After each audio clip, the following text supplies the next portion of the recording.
Bueno, Breno, encabezaste la experiencia llamada campaña Lula Libre, que fue durante mucho tiempo un ícono en lo que fue el momento en el cual el ahora presidente brasileño eh, estuvo preso y todo lo que significó la solidaridad para su liberación. ¿Cómo nació esa campaña y cómo se desarrolló? Mira, la campaña Lula libre empieza en el exacto momento en que el presidente Lula es preso el 8 de abril, el 7 o 8 de abril de 2018. El primer momento de esa campaña ocurre cuando el presidente llega a Curitiba, capital del estado de Paraná, donde estaba obligado a cumplir condena. En ese momento se organiza delante del local de la Policía Federal en Curitiba, donde Lula se quedaría preso por 580 días, se organiza delante de ese local una concentración de militantes, algunas centenas de militantes, que se llamó Vigilia Lula Libre, una vigilia permanente que tardó todos los 580 días en que Lula estuvo preso. Eso fue el primer momento de la campaña Lula Libre. Recuerda que en ese momento en que Lula está preso empieza la campaña electoral en Brasil. Lula trata, el PT trata de mantener Lula como candidato hasta agosto, creyendo que aún preso la Constitución garantía su derecho de salir como candidato. Pero cuando es agosto hay una decisión de la Corte Electoral de que eso no sería posible y entonces Lula deja de ser el candidato del PT y el candidato es Fernando Haddad. Entonces, entre abril y agosto tuvimos la vigilia Lula Libre y no había propiamente una campaña Lula Libre porque eso se confundía con la campaña electoral que se hacía porque Lula era el candidato hasta agosto, aunque preso. Después de agosto hasta octubre tuvimos la campaña electoral y se mantuvo la vigilia. Después de octubre, con la victoria de Bolsonaro, unos compañeros de los movimientos sociales, del Partido de los Trabajadores, se reúnen y se decide una reorganización a partir de 2019 de la campaña Lula Libre. En ese momento se relanza la campaña Lula Libre con una estructura autónoma, unitaria, pluripartidaria, con partidos, movimientos, artistas, intelectuales. Oficialmente la campaña Lula Libre se reorganiza en marzo de 19 en un gran encuentro que hubo en el sindicato de los metroviarios acá en São Paulo. Un encuentro con 2.000 de personas de todo el país. En ese momento se lanza la campaña. Y la campaña tenía, además de la vigilia Lula Libre, la campaña tenía una coordinación y tenía una estructura de organización de comités Lula Libre por el país, tenía una otra estructura que el Comité Internacional Lula Libre, que había sido creado bajo la coordinación de Celso Amorim en el año anterior, en 2018, entonces tenía esa estructura internacional, tenía una estructura de comunicación, yo era encargado de la estructura de comunicación de la campaña. Tenía una estructura de articulación con los movimientos sociales, se organiza una campaña uh, con la idea de que fuera una campaña nacional e internacional y una campaña de movilización, o sea, una campaña de movilización permanente, además de la vigilia Lula Libre. Y esa campaña inventaría muchas cosas, ¿no? Inventaría una cosa que nosotros llamamos en portugués mutirão Lula Libre. Yo no sé la palabra exacta para mutirão en español, o sea, cuando se pone un grupo de personas a hacer una actividad en el mismo día. Acá se utiliza la expresión mutirão cuando se reúne gente, por ejemplo, para construir una casa, se junta la gente para construir una casa. Nosotros utilizamos esa expresión en la vida política de Brasil como un esfuerzo conjunto de concentración para una actividad común.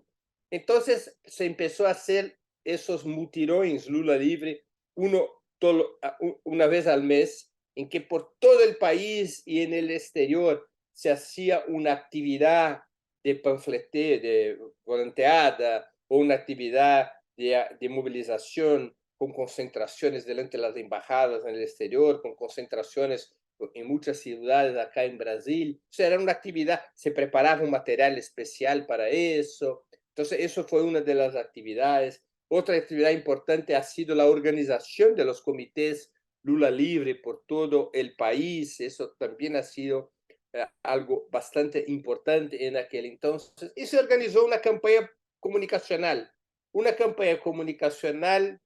que combinaba una estrategia digital con una estrategia de comunicación analógica. O sea, el concepto que nosotros utilizamos, Fabián, ha sido que nosotros teníamos que hablar con nuestra burbuja a través de los medios digitales, a través del Facebook, a través del Twitter, a través del Instagram, para que nuestra base social, para que nuestra burbuja hablase con el pueblo por medios físicos. O sea, nosotros hacíamos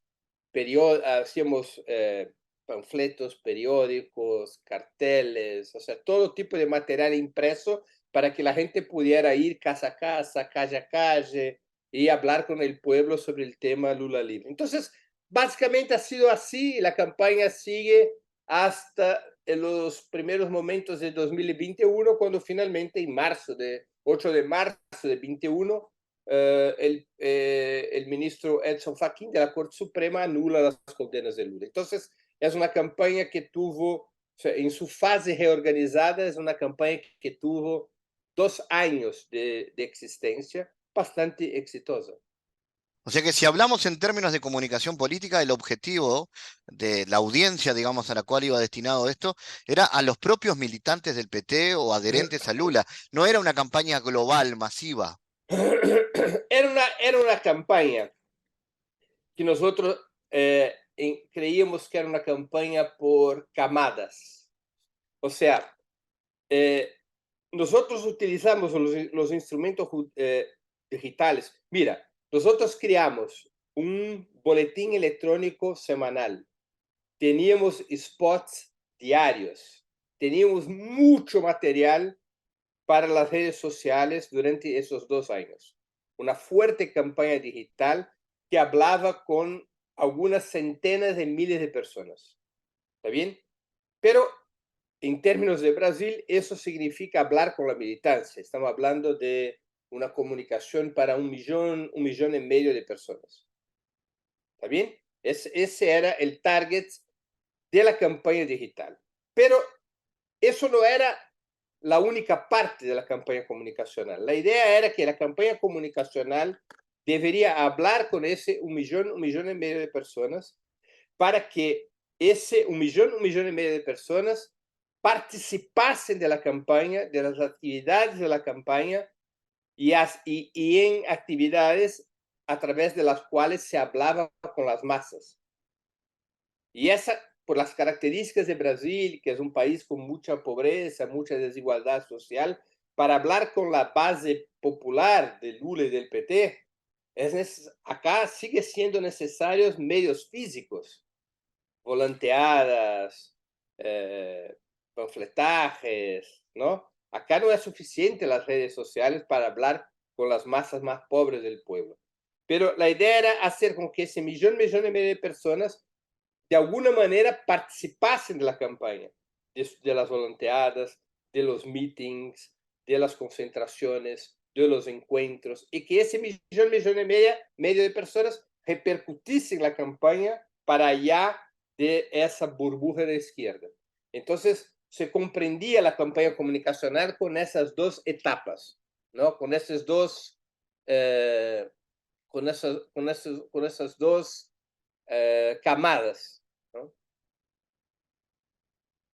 Esa experiencia, eh, ¿Qué aportó luego a la comunicación, tanto de la campaña electoral de Lula, que lo lleva a la presidencia, como a la del actual gobierno? Quiero decir, sin duda eso provocó cosas, provocó resultados, porque hubo un acompañamiento mediático y comunicacional, de estrategia comunicacional a lo que fue la campaña de liberación.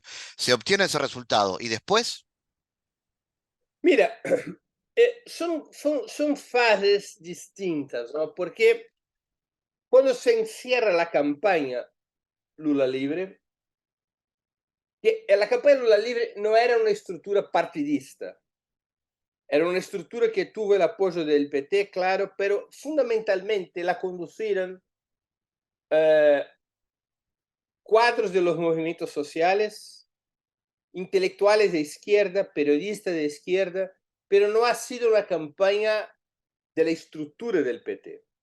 Cuando se organiza la campaña electoral, esa sí es una campaña de la estructura del PT. Entonces, no hay una continuidad en la comunicación del equipo que hizo la campaña Lula Libre y del equipo que hizo la campaña electoral, salvo los asesores directos de Lula, su asesor de prensa, su fotógrafo, la gente suya que cuidaba de las redes sociales personales de Lula. Salvo eso, no hubo continuidad. Cada cual que estaba en la coordinación de la campaña Lula Libre, incluso en la coordinación de comunicación, tenía sus tareas, ¿no? Yo, por ejemplo, dirijo un sitio, un canal de internet que me toma mucho tiempo, porque es un canal, digamos, con un volumen grande de producción, que es Opera Mundi. Otros compañeros tenían otras tareas. No era una estructura profesionalizada. O sea, el comando de la campaña Lula Libre era una estructura voluntaria, no era profesionalizada. Claro, la campaña tenía una agencia de publicidad contratada, pero también esa agencia lo hizo en gran parte por voluntad, o sea, por voluntariedad, la campaña Lula Libre. Y cuando empieza la campaña electoral es otra la agencia que es contratada. Entonces no hubo, digamos, en términos formales, una continuidad entre la campaña Lula Libre y la campaña electoral. Aunque, claro, las experiencias de la campaña Lula Libre, yo creo, han tenido su reflejo, han tenido su influencia en los conceptos de la campaña electoral.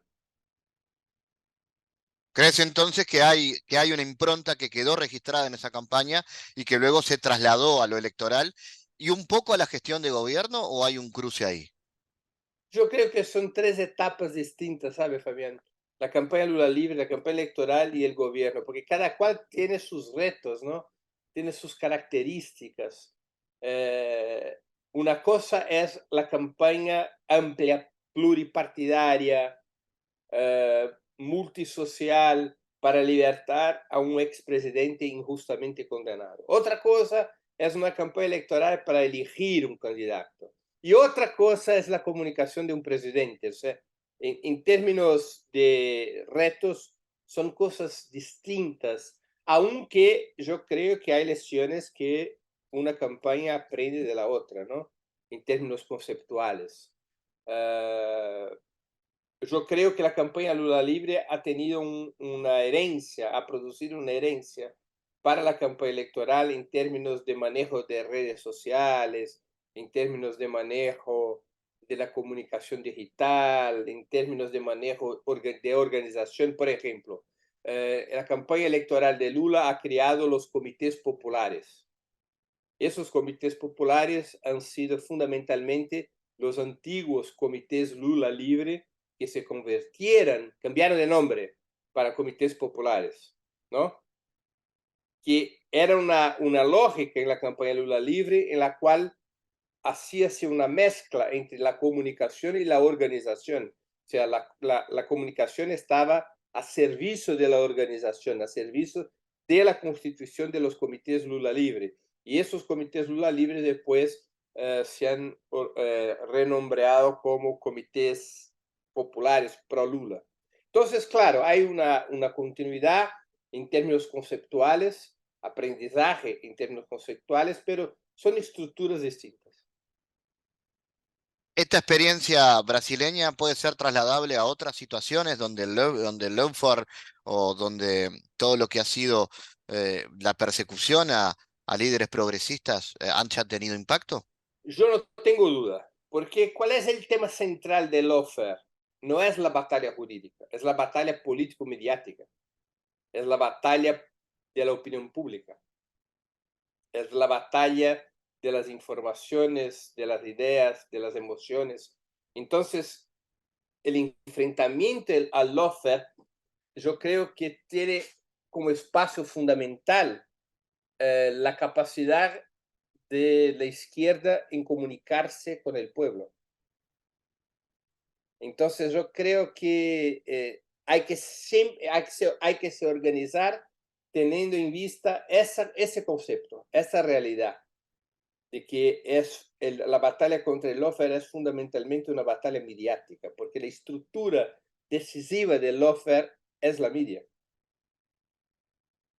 es la media. Y hay que poner energía y creatividad en esa batalla, mucha energía y mucha creatividad. Y yo creo que eso hemos tentado acá en Brasil con la campaña Lula Libre, con todas las dificultades que hemos tenido, ¿no?